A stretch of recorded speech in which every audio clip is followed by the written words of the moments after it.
Coordination chemistry में हम लोगों ने प्रीवियस लेक्चर में सीखा हुआ था लिगेंड्स के बारे में। लिगेंड्स आपके यूनिडेंटेट होते हैं, डाइडेंटेट होते हैं, ट्राइडेंटेट होते हैं, टेट्राडेंटेट होते हैं based on the number of available donor site. आज के लेक्चर हम लोग स्टार्ट करेंगे एम्बीडेंटेट लिगेंड्स से। एक नया लिगेंड्स है जिसके बारे में हम लोग डिस्कस करेंगे। ये होता है आपका एम्बीडेंटेट लिगेंड्स, बहुत ही इंपॉर्टेंट लिगेंड्स है। डायरेक्टली क्वेश्चन यहाँ से पूछ लिए जाते हैं। कई सारे लिगेंड्स दे दिया जाएगा, वहाँ पर पूछा जाएगा कि इसमें से सभी में एम्बीडेंटेट लिगेंड्स आप आइडेंटिफाई करिए। ठीक है, तो चलिए यहाँ पर मैं हेडिंग डाल देता हूँ एम्बीडेंटेट लिगेंड। आप ध्यान दीजिए भाई, बहुत ही इंपॉर्टेंट पार्ट। ये लिगेंड्स वो होते हैं जिनके पास में more than one donor site होता है, मोर देन वन डोनर साइट होता है, परंतु एट ए टाइम केवल ये एक ही डोनर साइट का इस्तेमाल करते हैं for the formation of coordinate bond with central metal atom. ठीक है भाई, अब देखिए पहले मैं डिफिनेशन लिख देता हूँ। दे आर द लिगेंड्स, ठीक है, which have more than one donor site, more than one donor site, which have more than one donor site, but condition is there, but they use only one donor site, only one donor site at a time, एक बार में केवल एक ही donor side का use करेंगे at a time to form coordinate bond,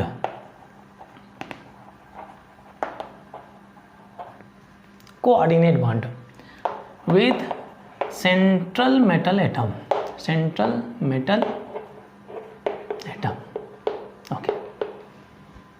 ये वो ligands है जिनके पास में more than one donor site होता है, परंतु एट ए टाइम केवल ये एक ही डोनर साइट का इस्तेमाल करते हैं। अब देखिए भैया, ऑर्गेनिक केमिस्ट्री में आप लोगों ने नाइट्रोजन कंटेनिंग कंपाउंड में हम लोगों ने सीखा होता है एल्काइल साइनाइड, एल्काइल आइसोसाइनाइड। आप ध्यान दीजिए भाई, यहाँ पर मैं एग्जाम्पल को डिस्कस करने के पहले मैं ऑर्गेनिक का कॉन्सेप्ट यूज कर देता हूँ। ये CN हो गया और RNC हो गया, ठीक है। इसमें जो आयन प्रेजेंट है ये आपका CN माइनस दिया हुआ है, इसमें क्या दिया हुआ है आपका NC माइनस दिया हुआ है, ये पार्ट। ठीक है भाई, ये दोनों रेजोनेटिंग स्ट्रक्चर होते हैं भाई। इसमें अगर आप देखें तो इसमें से ये CN, ये भी CN है, 1 नेगेटिव चार्ज, ये भी ये NC है, तो जो टाइप ऑफ एटम प्रेजेंट है सेम ही ना भाई, एक नेगेटिव चार्ज डाला हुआ है। ठीक है, इसमें कार्बन बॉन्ड बना रहा है, इसमें से नाइट्रोजन बॉन्ड बना रहा है, और ये दोनों रेजोनेटिंग स्ट्रक्चर होते हैं। इसके बारे में हम लोगों ने, ये नेगेटिव लिगेंड है। कैसा नेगेटिव लिगेंड है? यूनिडेंटेट नेगेटिव लिगेंड है, क्योंकि इनके पास में केवल एक ही डोनर साइट है। ठीक है भाई, अगर मैं इसके स्ट्रक्चर के बारे में बात करूं, ये हो गया भाई नेगेटिव चार्ज, ये हो गया। कार्बन अगर अपनी पूरी वैलेंसी से अगर लेस बनाएगा, लेस नंबर ऑफ बॉन्ड बनाएगा तो नेगेटिव चार्ज आएगा, ये पार्ट हो गया। अब देखिए भाई, अगर मैं इसमें रेजोनेंस कराता हूँ, nitrogen being more electronegative than carbon, ये इलेक्ट्रॉन नेगेटिव पुल करेगा, ठीक है, तो इसके ऊपर नेगेटिव चार्ज आ जाएगा, इसका नेगेटिव चार्ज चला जाएगा क्योंकि इलेक्ट्रॉन पुलिंग हो रहा है। तो यहाँ पर क्या हो जाएगा C, और यहाँ पर क्या हो गया डबल बॉन्ड N, और ये हो गया आपका नेगेटिव चार्ज, कुछ ऐसे हो गया। इसमें कार्बन बॉन्ड बनाएगा और इसमें नाइट्रोजन बॉन्ड बनाएगा। मतलब है कि ये जो CN है, तो कार्बन के पास में भी भाई नेगेटिव चार्ज क्या है, मतलब नेगेटिव चार्ज है क्या, इलेक्ट्रॉन पेयर है, इलेक्ट्रॉन पेयर आकर के कोऑर्डिनेट बॉन्ड बना सकता है। अगर आप देखिए मेटल हो गया और ये C, कार्बन क्या देगा भाई, इलेक्ट्रॉन पेयर देगा, किसको, सेंट्रल मेटल एटम को, CMA को, और ये कोऑर्डिनेट बॉन्ड बना लिया। अगर मैं इसके बारे में बात करूँ, नाइट्रोजन के पास में भी क्या है भाई, यहाँ पर नेगेटिव चार्ज है, तो यहाँ पे अगर आप देखें तो M हो गया और यहाँ से NC हो गया, ऐसे भी हो सकता है। ठीक है, तो हम ये एम्बीडेंटेट लिगेंड्स के बारे में बात कर रहे हैं। देखिए यहाँ पर अगर आप देखें तो इसमें से कार्बन के पास में भी इलेक्ट्रॉन पेयर और नाइट्रोजन के पास में भी इलेक्ट्रॉन पेयर, क्या है भाई, लोन पेयर रखा हुआ है, इसके पास में नेगेटिव चार्ज है। नेगेटिव चार्ज क्या है, इलेक्ट्रॉन पेयर ही तो है। तो यहाँ पर ऐसा नहीं होगा कि इसमें अगर आप देखें तो कार्बन भी बॉन्ड बना रहा है, नाइट्रोजन भी बॉन्ड बना रहा है, ऐसा पॉसिबल नहीं है। ठीक है, तो ऐसे लिगेंड्स को हम बोलते हैं एम्बीडेंटेट लिगेंड्स, जिनके पास में more than one donor site होता है, डोनर साइट है, परंतु एट ए टाइम केवल ये एक ही डोनर साइट का इस्तेमाल कर रहा है। अगर ये कार्बन से बॉन्ड बनाएगा तो नाइट्रोजन से नहीं बनाएगा, अगर नाइट्रोजन से बॉन्ड बनाएगा तो कार्बन से नहीं बनाएगा। तभी इस तरह से ये आपका साइनाइड आयन, तो इसको हम साइनिडो बोलते हैं, और ये आपका क्या है भाई, आइसोसाइनाइड, ये हो गया आइसोसाइनाइड, तो आइसोसाइनिडो बोलते हैं कॉम्प्लेक्स आयन में जब नेमिंग करते हैं। तो एक ये एग्जांपल हो गया, ये साइनाइड आयन एंड आइसोसाइनाइड, ये पार्ट दिया हुआ, ये एग्जांपल हो गए भाई ठीक है, ये साइनाइड आयन और ये आइसोसाइनाइड। एक और एग्जांपल ले लेते हैं, जैसे आप लोगों ने नाइट्रो के बारे में NO2 माइनस के बारे में देखा होगा, और एक होता है नाइट्रीटो NO माइनस। ठीक है, अगर आप देखें डोनर एटम, तो इसमें डोनर एटम क्या होता है, नाइट्रोजन होता है, इसमें डोनर एटम क्या होता है भाई, ऑक्सीजन होता है। अब देख लीजिए नाइट्राइड के बारे में, नाइट्रो के बारे में, तो नाइट्रो का ये फार्मूला मैंने दिया था, नाइट्राइड का फार्मूला ये दिया होता है। अगर कॉम्प्लेक्स में अगर जब हम इसको नेमिंग करेंगे तो इसको नाइट्रो सेम ही रहेगा और ये नाइट्राइड से नाइट्रीटो हो जाता है। ठीक है, अब ध्यान दीजिए भाई, इसमें अगर आप देखें नंबर ऑफ नाइट्रोजन दोनों में सेम ही है, नंबर ऑफ ऑक्सीजन दोनों में सेम है और नंबर ऑफ चार्ज भी दोनों में सेम है, परंतु डोनर एटम यहाँ पर डिफरेंट है। अब देखिए स्ट्रक्चर के बारे में बात करते हैं, ये दोनों रेजोनेटिंग स्ट्रक्चर है भाई।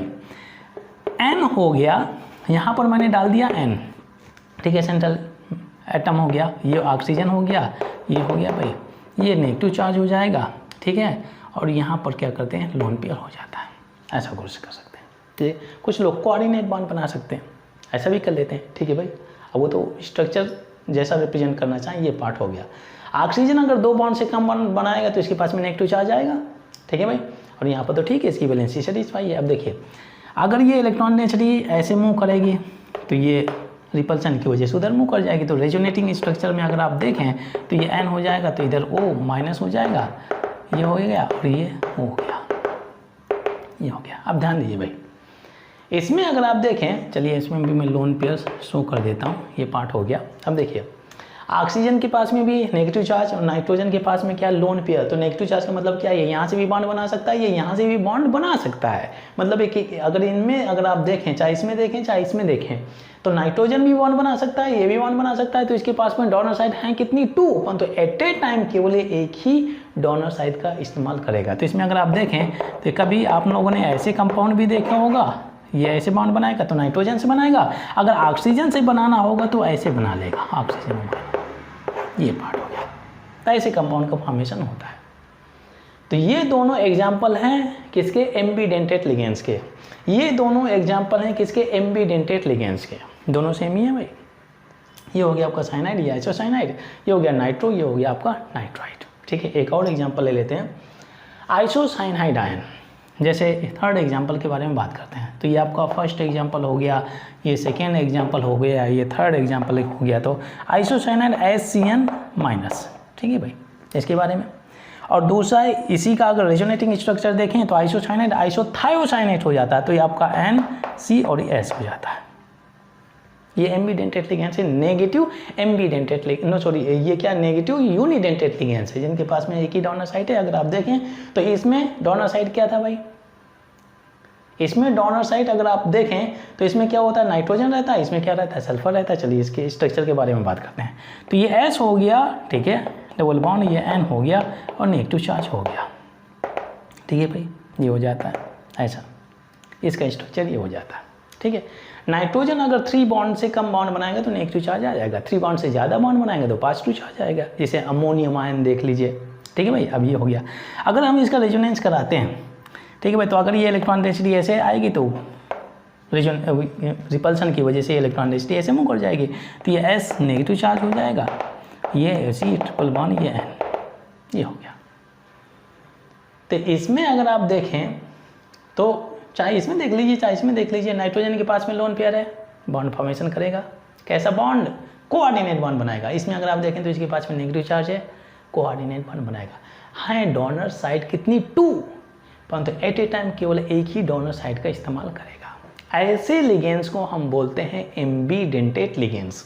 इसमें भी अगर आप देखें तो इसमें नेगेटिव चार्ज है, कोऑर्डिनेट बॉन्ड बना सकता है CMA के साथ में, सेंट्रल मेटल एटम के साथ में।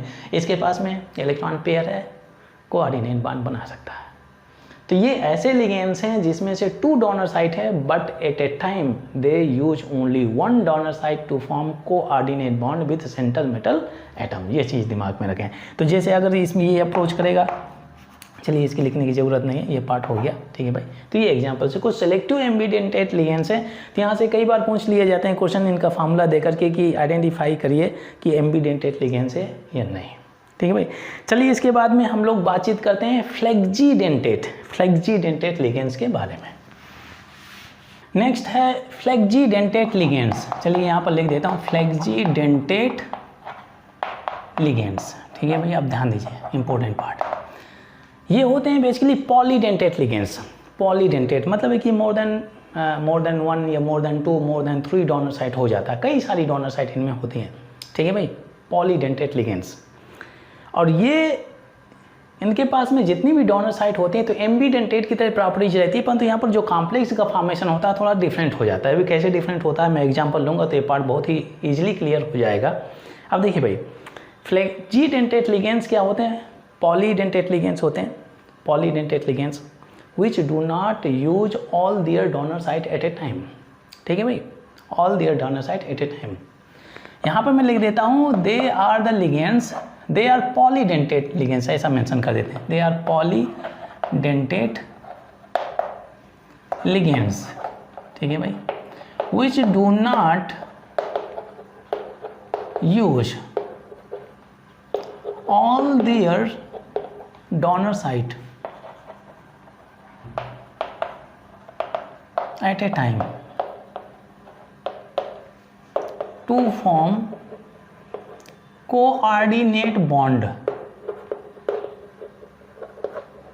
with CMA, central metal atom। ठीक है भाई,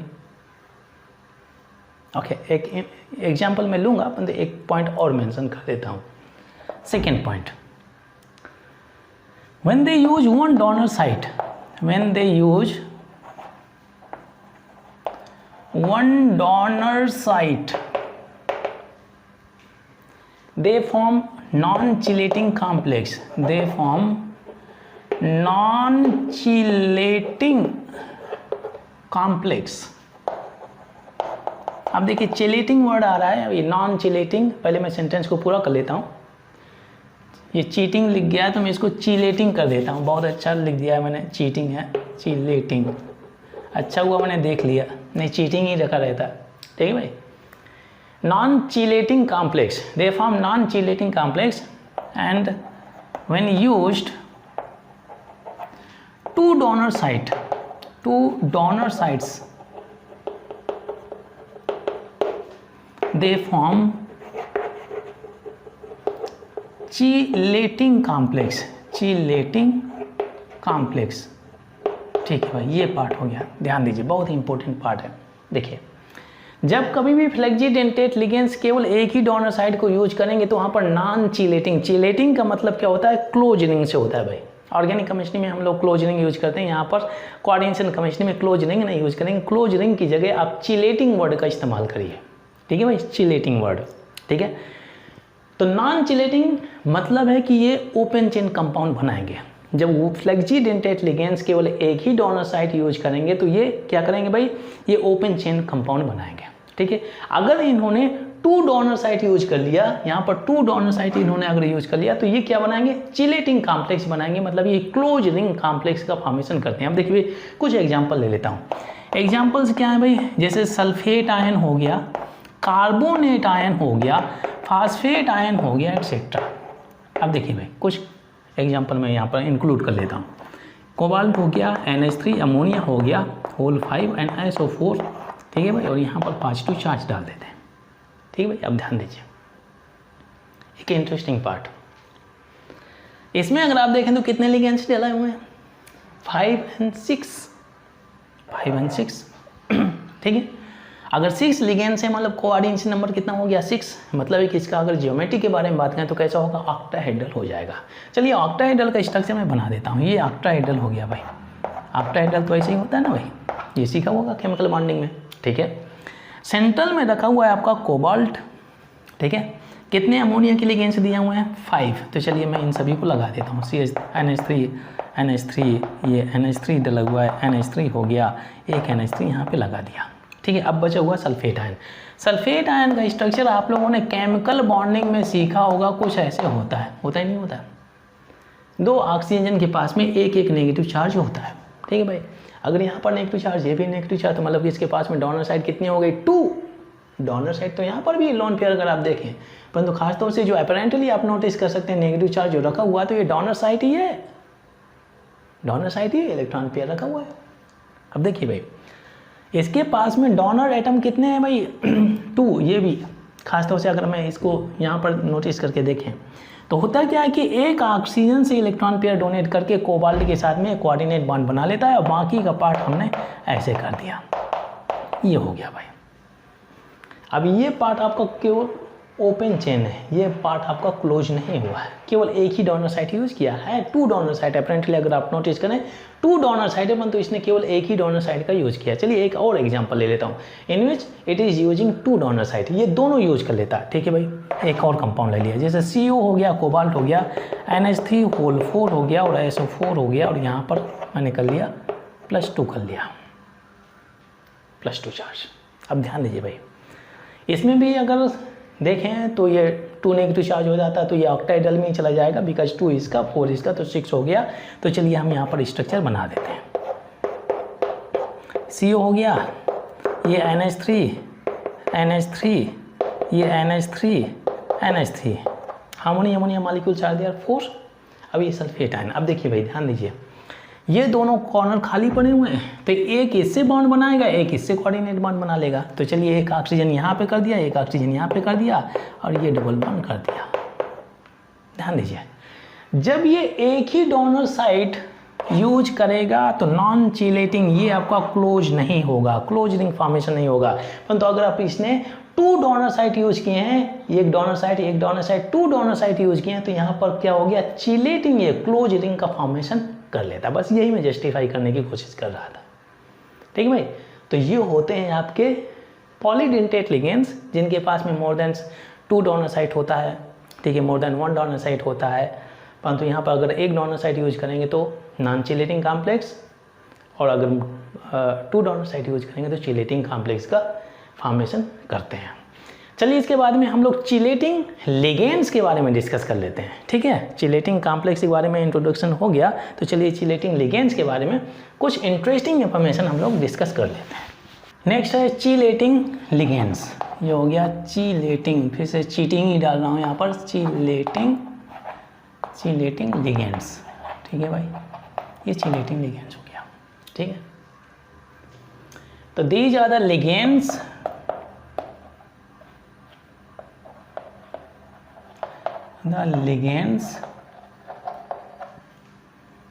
which form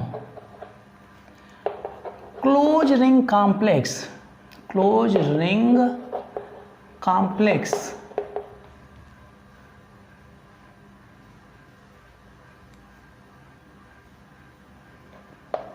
with their donor site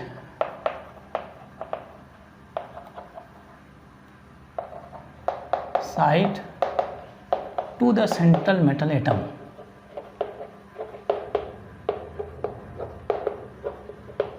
ये हो गया। अच्छा, इन लिगेंड्स की स्पेशलिटी क्या है भाई, कि ये लिगेंड्स वो लिगेंड्स होते हैं, ये भी पॉलीडेंटेट लिगेंड्स ही होते हैं। कई तो मैं यहाँ पे लिख देता हूँ these are the polydentate ligands, ऐसा भी कर सकते हैं, कोई दिक्कत नहीं। These are the polydentate ligands which form close ring complex with their donor site to the central metal atom, ठीक है भाई। तो ये जब कभी भी इलेक्ट्रॉन पेयर डोनेट करेंगे सेंट्रल मेटल एटम को, तो ये हमेशा क्लोज रिंग कॉम्प्लेक्स का फॉर्मेशन करेंगे। क्लोज रिंग मतलब कि चिलेटिंग वर्ड हम यहाँ पर यूज करते हैं, ठीक है। यहाँ पर कुछ एग्जांपल्स मैं ले लेता हूँ, जैसे फॉर एग्जांपल यहाँ पे जैसे ये क्या है, आपका ऑक्जेलेट आयन होता है भाई, ये ऑक्जेलेट आयन है, ऑक्जेलेट आयन दिया हुआ है। अब ध्यान दीजिए भाई, इसमें अगर आप देखें नेगेटिव चार्ज, यहाँ पर भी नेगेटिव चार्ज, तो ये इलेक्ट्रॉन पेयर डोनेट कर सकता है। ये मान लीजिए सेंट्रल मेटल रखा हुआ है, ये इलेक्ट्रॉन पेयर यहाँ से डोनेट करेगा तो कोऑर्डिनेट बॉन्ड बना लेगा, यहाँ से इलेक्ट्रॉन पेयर डोनेट करेगा तो कोऑर्डिनेट बॉन्ड बना लिया। ये पोर्शन आपका क्लोज में चला गया भाई, क्लोज रिंग हो गया नहीं, तो इसी चिलेटिंग कॉम्प्लेक्स इसी को बोलते हैं, चिलेटिंग कॉम्प्लेक्स, ठीक है। एक और न्यूट्रल लिगेंड्स आप लोगों ने सीखा होगा, इसको EN से रिप्रेजेंट करते हैं। CH2 ये हो गया आपका NH2, और ये आपका CH2, और ये आपका NH2, इसके पास में भी लोन पेयर, इसके पास में भी लोन पेयर, ये पार्ट हो गया। इसमें अगर आप देखें तो ये मेटल है, तो lone pair electron pair donate करेगा, यहाँ पर क्लोज रिंग हो गया। ये ऐसे लिगेंड्स हैं जो पॉलीडेंटेट लिगेंड्स हैं, ये हमेशा क्लोज रिंग का फॉर्मेशन करते हैं, ठीक है भाई, एक इंटरेस्टिंग और बहुत ही इंपॉर्टेंट इंफॉर्मेशन आपके साथ में शेयर कर रहा हूँ। चलिए भाई, ये हो गया इंपॉर्टेंट पार्ट। कोऑर्डिनेशन केमिस्ट्री में जितने भी चिलेटिंग कंपाउंड्स होते हैं, चिलेटिंग कॉम्प्लेक्स होते हैं, ठीक है, वो नॉन चिलेटिंग कॉम्प्लेक्स से ज़्यादा स्टेबल होते हैं। चलिए इस सेंटेंस को लिख देता हूँ, फिर एग्जाम्पल लेकर के इस पार्ट को हम समझ लेते हैं। Chelating complex are more stable than non chelating complex.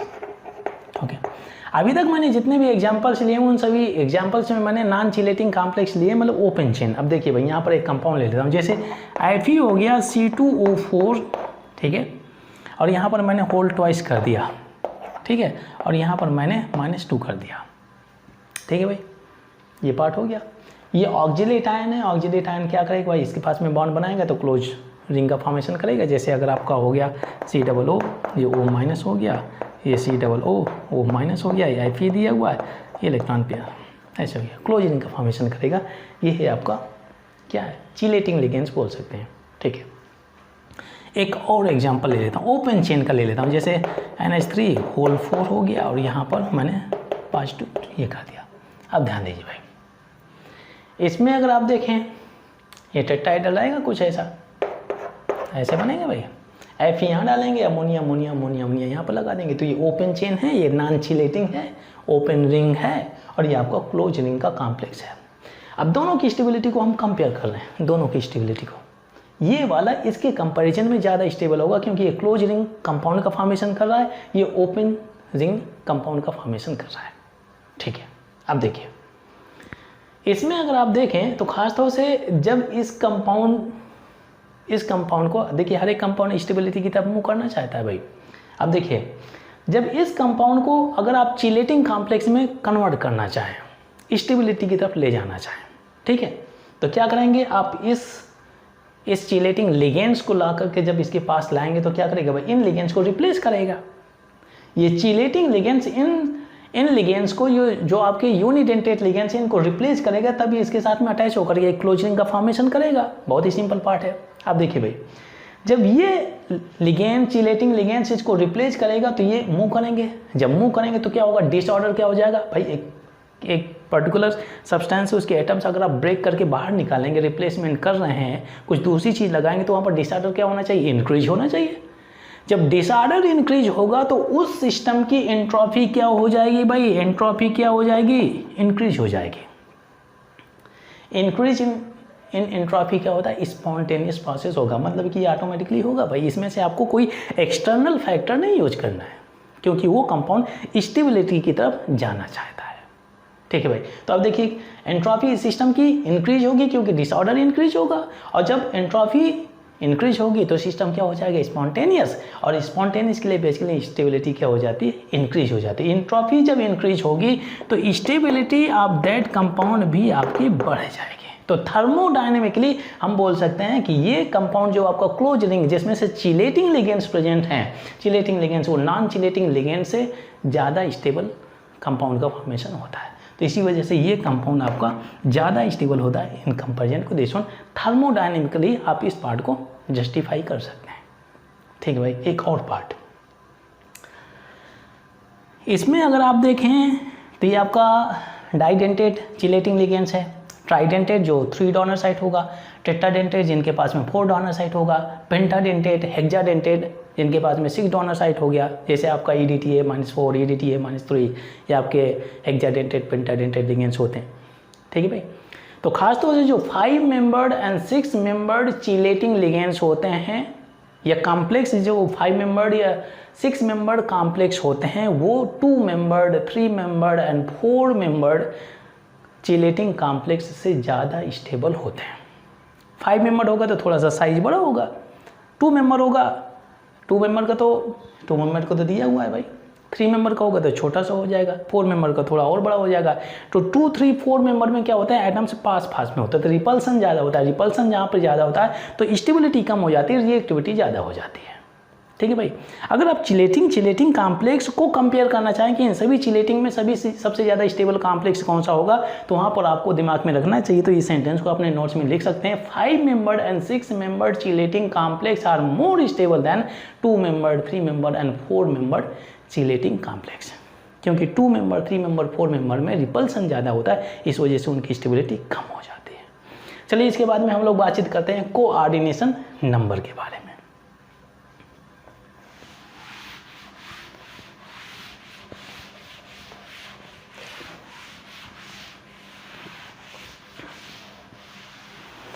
Coordination number, अब ध्यान दीजिए भाई, कोऑर्डिनेशन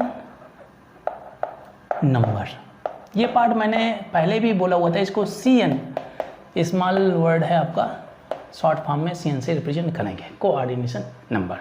ठीक है भाई। तो कोऑर्डिनेशन नंबर क्या होता है, number of ligands attach to central metal atom. इसमें अगर आप देखें तो कोऑर्डिनेशन नंबर कितना हो जाएगा, इसमें कितना हो जाएगा, अपेरेंटली इसमें 4 लिगेंड्स अटैच, तो 4 हो जाएगा कोऑर्डिनेशन नंबर। अब इसमें देखिए भाई, चलिए मैं इसको यहाँ पे लिख देता हूँ। सबसे पहले हम डेफिनेशन लिख दें क्या, चलिए डेफिनेशन लिख देते हैं, फिर इसके बाद में आते हैं एग्जाम्पल में। ठीक है भाई। तो it is the number of coordinate bond formed between ligands and CMA central metal atom.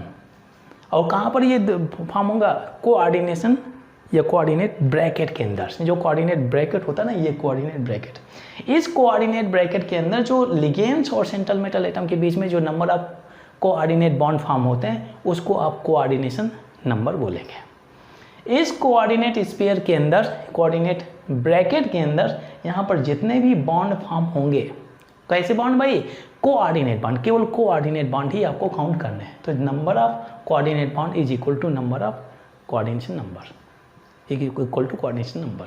ठीक है भाई, ये पार्ट हो गया। अब ध्यान दीजिए, यहाँ पे अगर आप देखें Fe और Cl6, ठीक है, FeCl6 हो गया। ठीक है। अब इसमें यहाँ पर कितना हो जाएगा, तो इसको मैं कर देता हूँ -4 कर देता हूँ, ये पार्ट हो गया। चार्ज कितना दिया हुआ इससे कुछ लेना देना नहीं है। इस ब्रैकेट के अंदर देखिए भाई, ये सेंट्रल मेटल एटम हो गया, ये लिगेंड्स हो गया। कितने लिगेंड्स लगेंगे आपके, यूनिडेंटेड लिगेंड्स है, केवल हर एक लिगेंड एक ही बॉन्ड बनाएगा, एक कोऑर्डिनेट बॉन्ड बनाएगा। कितने Cl दिए हैं, 6, तो मतलब यहाँ पर कोऑर्डिनेशन नंबर कितना हो जाएगा, 6 कोऑर्डिनेट बॉन्ड इसमें बन रहे हैं। ठीक है। एक और पार्ट यहाँ पे अगर मैं ले लेता हूँ Fe, ठीक है, NH3 होल 4 हो गया, और यहाँ पर Cl2 कर दिया, Cl2 कर दिया। ठीक है। चलिए न्यूट्रल कॉम्प्लेक्स मान लेते हैं। इसमें अगर आप देखें तो कितने बॉन्ड बनेंगे, तो ये आपका न्यूट्रल लिगेंड्स है, और हर एक अमोनिया मॉलिक्यूल आपका ये एक यूनिडेंटेड लिगेंड्स है, यूनिडेंटेड न्यूट्रल लिगेंड्स, केवल एक ही लोन पेयर है ना भाई, तो एक ही बॉन्ड बनाएगा। कितने अमोनिया मॉलिक्यूल दिए हैं, 4 दिए हैं, तो यहाँ पर 4 बॉन्ड बनेंगे। अमोनिया से बनने वाले 4 कोऑर्डिनेट बॉन्ड बनेंगे। Cl से भी आपका 2, क्योंकि 2 Cl दिए हैं, तो 4 + 2 = 6, तो यहाँ पर कोऑर्डिनेशन नंबर कितना हो जाएगा, 6 हो जाएगा। ऐसे निकालना भाई। इस ब्रैकेट के अंदर बाहर का आपको कुछ लेना देना नहीं, चार्ज कितना दिया कुछ लेना देना नहीं, यहाँ पर कितने ligands in central metal atom से अटैच हैं, बस आप उतना कैलकुलेट करके कोऑर्डिनेशन नंबर निकालना है। कई बार पूछ लिया जाता है क्वेश्चन कि एक बड़ा सा कॉम्प्लेक्स देंगे, find out coordination number in this complex. ठीक है। अच्छा, यहाँ पर मैंने ले लिया Fe और C2O4 होल 6, ठीक है, और यहाँ पर मैंने -4 कर दिया। 6 तो बहुत ज़्यादा हो जाएगा भाई, ये 3 कर लेते हैं, बाइडेंटेट में आप 6 लगाएं, बहुत ज़्यादा हो जाएगा। ये हो गया। आप ध्यान दीजिए भाई, इसमें अगर मुझे कोऑर्डिनेशन नंबर निकालना है तो सबसे इंपॉर्टेंट पार्ट है, आप ये आइडेंटिफाई करें कि जो लिगेंड्स दिए हैं, बाइडेंटेट, ट्राइडेंटेट, टेट्राडेंटेट या पॉलीडेंटेट, कैसा लिगेंड दिया है। इसमें अगर आप देखें तो ये बाई या डाइडेंटेट लिगेंड से दिया हुआ, जो आपके 2 कोऑर्डिनेट बॉन्ड बना सकता है। ये स्ट्रक्चर दिया, एक यहाँ से कोऑर्डिनेट बॉन्ड बनाएगा, एक यहाँ से कोऑर्डिनेट बॉन्ड बनाएगा। सीधी बात है, मतलब कि हर एक ऑक्जेलेट आयन, हर एक ऑक्जिलेट आयन, एक मॉलिक्यूल ऑफ ऑक्जिलेट आयन क्या बनाएगा, 2 कोऑर्डिनेट बॉन्ड बनाएगा। तो यहाँ पर 3 ऑक्जिलेट आयन दिए हैं, तो कितने हो जाएंगे total number of coordinate bond, 3 2 जा 6, क्योंकि हर एक ये बाइडेंटेट है, तो बाई का मतलब क्या है भाई, डाई का मतलब क्या हो गया, 2 कोऑर्डिनेट बॉन्ड बनाएगा। ट्राइडेंटेड 3 कोऑर्डिनेट बॉन्ड बनाएगा। टेट्राडेंटेड 4 कोऑर्डिनेट बॉन्ड बनाएगा। ये बाइडेंटेट है, तो हर एक मॉलिक्यूल ऑफ ऑक्जिलेट आयन कितने बॉन्ड बनाएगा, 2, तो 2 मल्टीप्लाइड बाई 3, तो टोटल 6, तो coordination number for this complex कितना हो जाएगा भाई, ये हो गया। ये चीज़ आप दिमाग में रखें। चलिए एक और एग्जांपल ले लेता हूँ, जैसे Fe हो गया, En हो गया, ठीक है भाई, C2O4 हो गया, C2O4, और यहाँ पर मैंने कर दिया भाई होल ट्वाइस, ठीक है, और यहाँ पर -2 कर देता हूँ, ये पार्ट हो गया।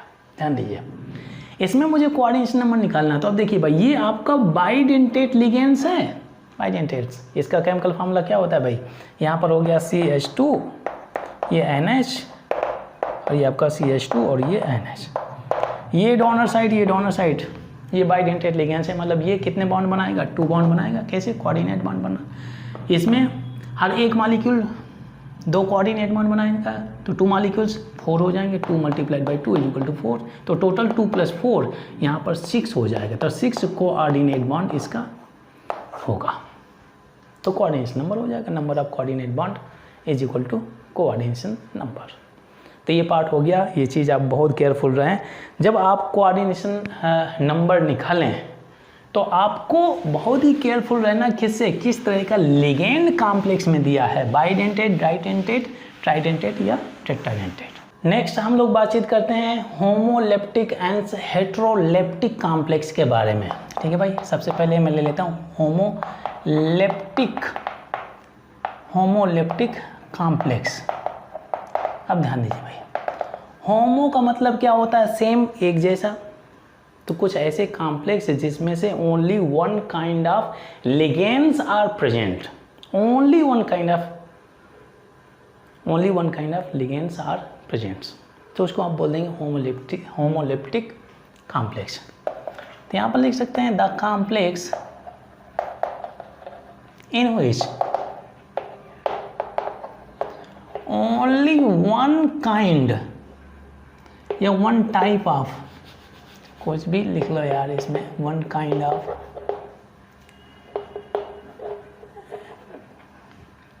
Only one kind of ligands are attached to central metal atom,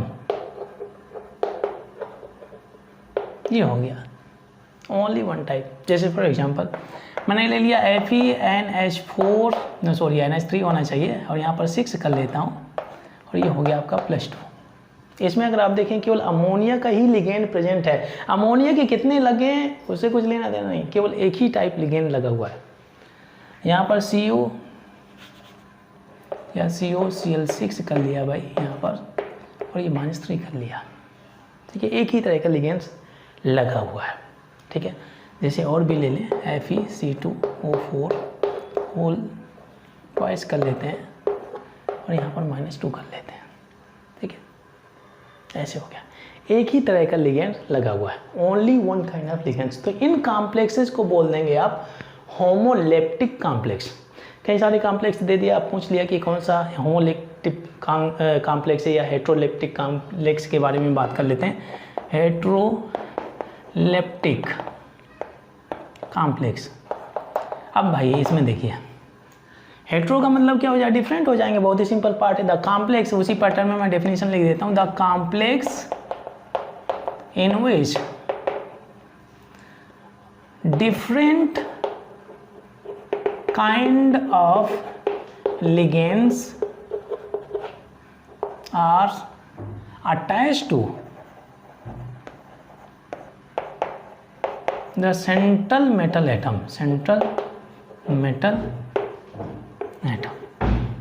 CM है। जैसे फॉर एग्जांपल ले लिए, जैसे Fe हो गया, NH3 होल 4 हो गया, और यहाँ पे Cl2 कर लिया, ठीक है भाई, Cl2 कर लिया।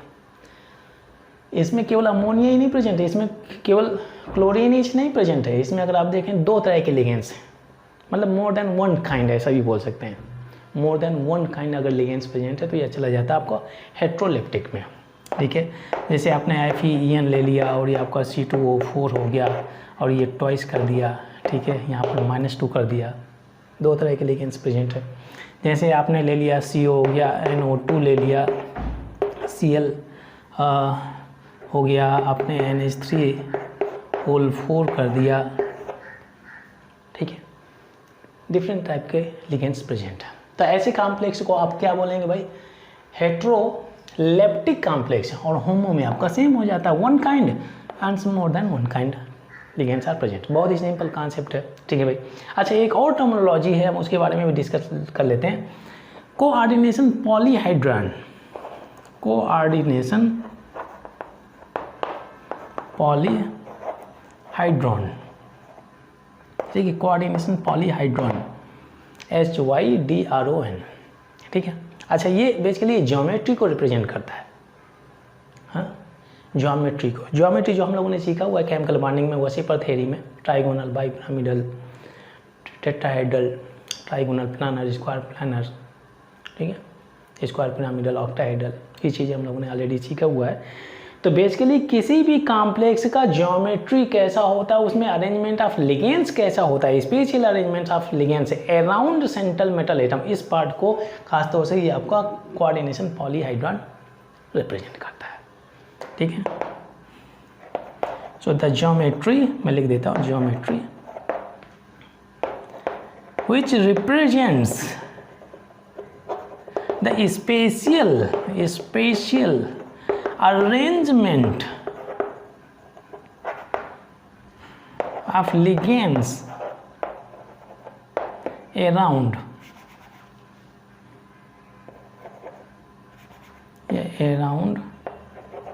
the central metal atom, central metal atom, ठीक है भाई।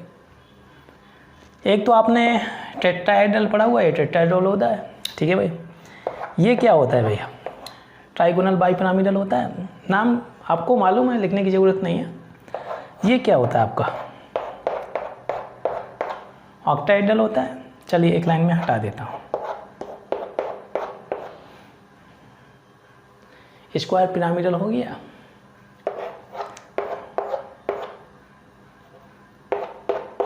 स्क्वायर प्लानर हो गया, ठीक है ना भाई।